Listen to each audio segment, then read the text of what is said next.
सोचिए, एक 17 साल का माइनर लड़का एक मनी लेंडर से 20,000 रुपये का लोन लेता है, बदले में अपनी इमूवेबल प्रॉपर्टी भी मॉर्टगेज करता है। लेकिन बाद में जब लोन रीपे करने की बात आती है तब लोन रीपे करने से मना कर देता है और यह केस कोर्ट में जाता है। बट कोर्ट भी उस 17 साल के बच्चे के फेवर में ही डिसीजन देती है। लेकिन ऐसा क्यों? चलिए जानते हैं इस बारे में in the famous case of मोहरी बीबी वर्सेस धर्मदास घोष। लेकिन इससे पहले don't forget to subscribe to our channel and follow our Instagram page @unveiling laws for such interesting legal concepts and case laws.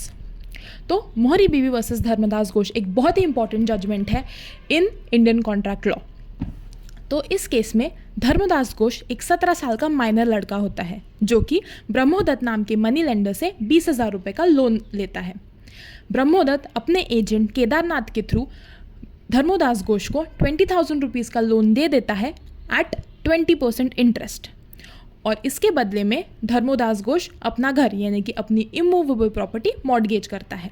अब इस पूरे ट्रांजैक्शन के दौरान केदारनाथ को इस बात का पता होता है कि धर्मदास घोष एक माइनर है, लेकिन फिर भी वो उसे लोन दे देता है। अब जब लोन रीपे करने की बात आती है तो धर्मदास घोष लोन रीपे करने से मना कर देता है और ये कहता है कि जब ये ट्रांजैक्शन हुआ था तब मैं माइनर था, इसलिए आपके और मेरे बीच में जो भी कॉन्ट्रैक्ट है वो वैलिड नहीं है।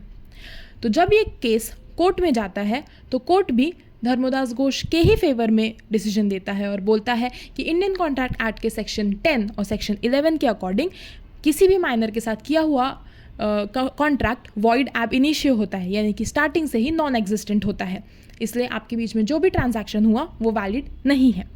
लेकिन इस डिसीजन से ना ब्रह्मोदत्त खुश होता है ना केदारनाथ।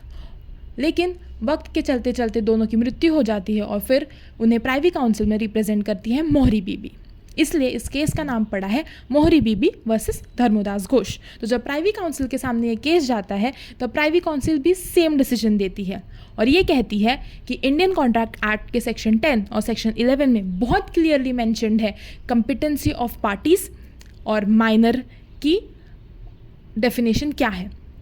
इसलिए ये जो कॉन्ट्रैक्ट हुआ है बिटवीन धर्मदास घोष एंड ब्रह्मोदत्त ये वॉइड एब इनिशियो है, क्योंकि किसी भी माइनर के साथ किया हुआ कॉन्ट्रैक्ट वॉइड एब इनिशियो होता है। और इस केस में कोर्ट ने एक और चीज़ हाईलाइट की कि ऐसे ट्रांजैक्शंस में नो रिफंड पॉलिसी होती है, यानी कि माइनर को दिए हुए पैसे आपको कभी रिफंड नहीं मिलेंगे बिकॉज आपका बीच में हुआ कॉन्ट्रैक्ट स्टार्टिंग से ही नॉन एग्जिस्टेंट है।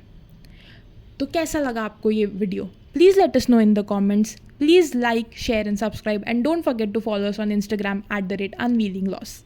और ऐसे ही इंटरेस्टिंग वीडियोज़ के लिए हमारे साथ बने रहिए। Thank you.